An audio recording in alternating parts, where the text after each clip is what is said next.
Ang pagtupad ng ating mga pangarap ay parang isang pamumukadkad ng isang napakagandang bulaklak. Napaka-fulfilling kung gaano ka-amazing ang bawat minuto ng ating success. Lalo na kung ito ay eksakto sa kung ano ang inimagine natin noong tayo ay nagsisimula pa lamang. Pero minsan, during our journey, feeling natin ang tagal naman, tayo ay nasisiraan na kaagad ng loob at pinanghihinaan. Nakakalimutan natin na meron tayong mga small growth or small progress. Maging realistic lang tayo sa ating mga sarili tungkol sa goals natin.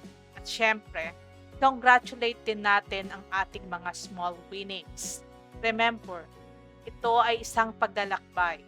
Kahit may kabagalan, makakarating din sa gusto nating puntahan.